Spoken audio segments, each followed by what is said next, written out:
Hello, I'm Soyoung, doctoral candidate of the Department of Media and Communication from Sungkyunkwan University.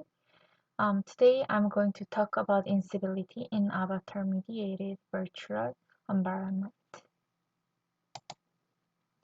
Due to the COVID-19 pandemic, which hit the world in 2020, encounters of non-face-to-face and virtual meetings have become a trend.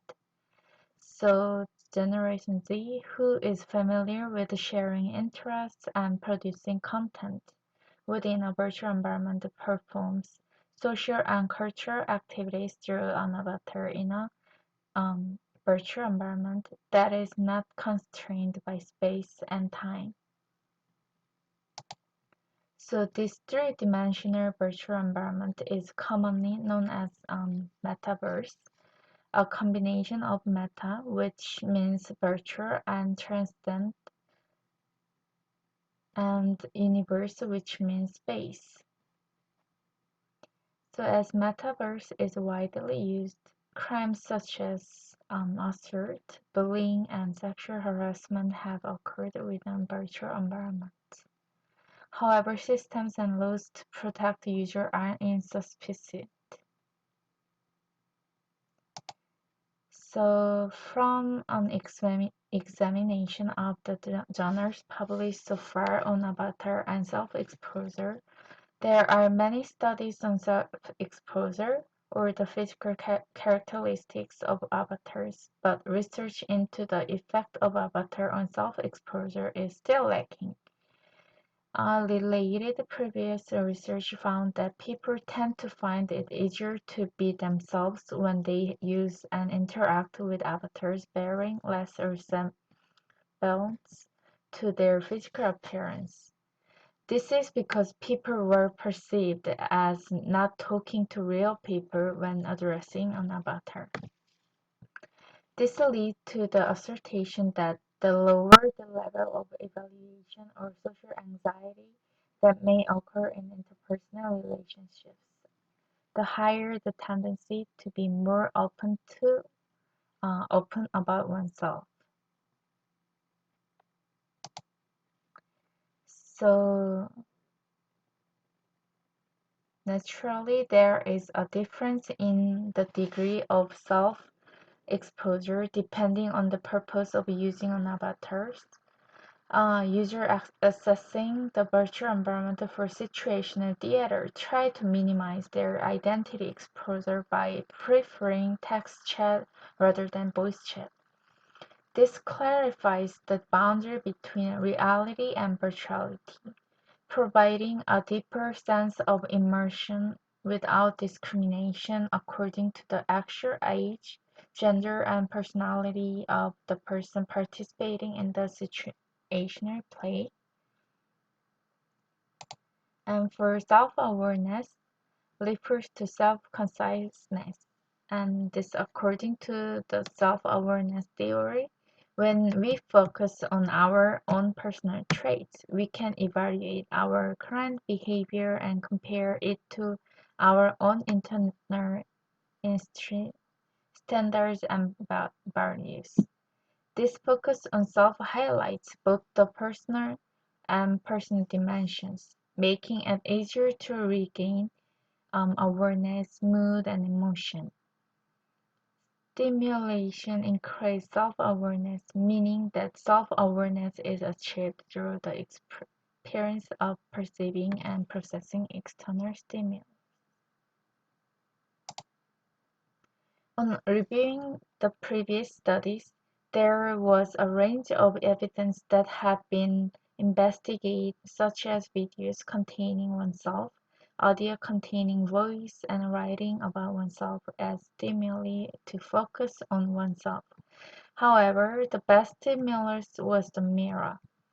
Recognizing one's face is primitive natural response and competency in developing one's own identity, as the face is the most prominent feature of the body.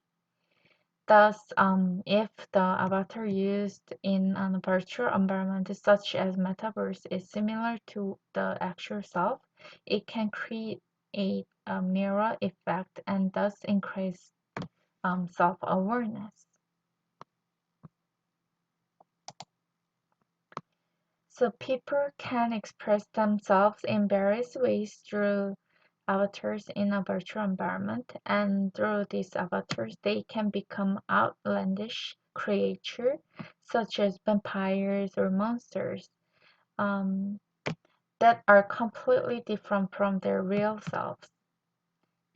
So in this way, life in the virtual world may be similar to or the same as the actual self, such as external elements of behavior values, but many also be completely different. Avatar similarity can share attitude and personalities as well as appearance, and the narrative touches on similarities in appearance and homogeneous preference.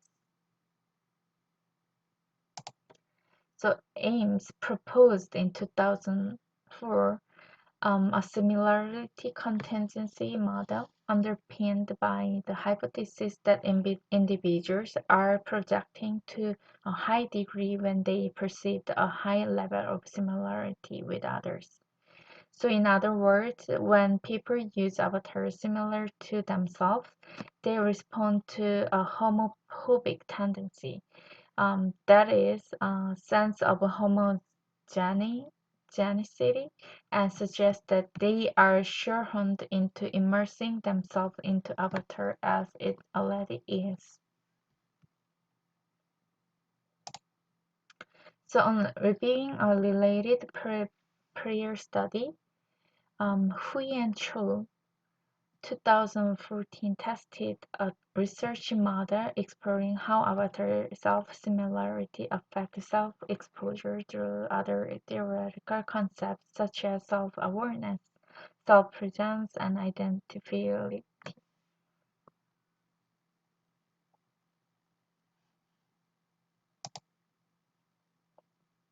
So, for related researches, an online survey was conducted on 209 Second Life users.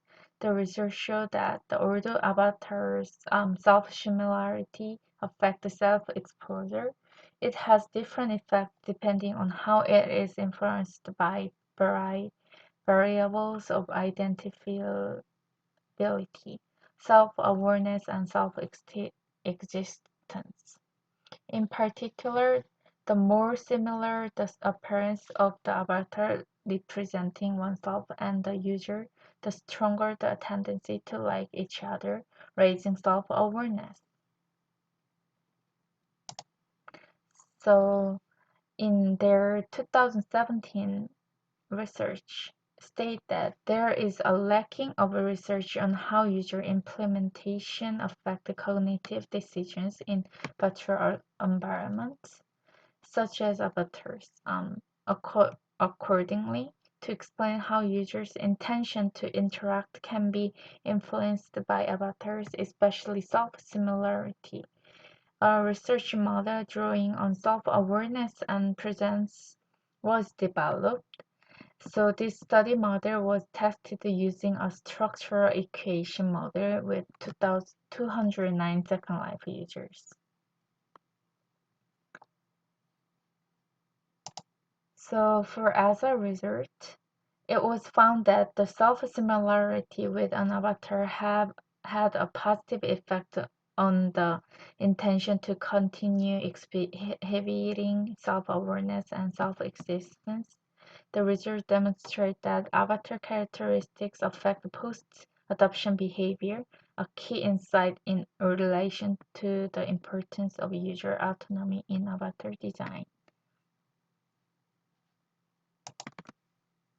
And based on previous research, a series of experimental studies were devised to discover the positive behavior patterns associated with the avatars. Subjects participating in the experiment will design avatars that resemble or do not resemble them through the avatar maker, and then participate in the experiment.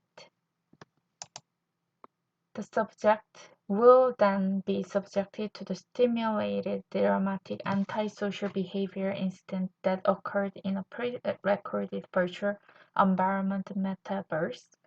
Each participant will be informed in advance that he or she was also present in this situation. After watching this video, the subject will respond to the experimental study, including focusing on various predictors.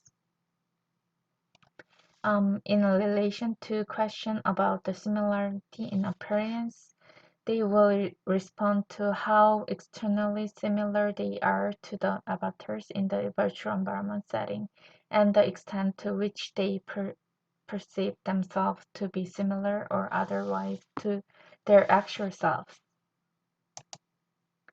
In terms of self-awareness, the participant will be responding to a question about whether they are more conscious of their inner feelings, reflect their lives, or know and express their inner feelings when using avatars in virtual environment.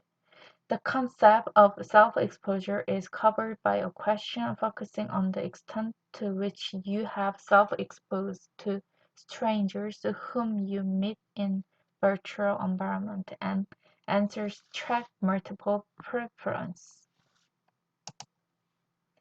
So through this study, we are urged to explore whether an avatar's appearance similarity is possibly related to self-awareness, and if avatar similarity can affect civic behavior through influencing self-awareness. Furthermore, we examine whether the avatar's appearance is positively related to homeostasis, and homeostasis tendencies are positively related to self-awareness, and seek to determine whether appearance similarities and self-awareness can be demonstrated as being positively related to civil behavior. So this study allows the aims to have beneficial digital experience by raising awareness of the problem to users who utilize the virtual environment through avatars by examining previous studies pertaining to various factors affecting the uncivil behavior of avatars. So that's all I have for now, and thank you.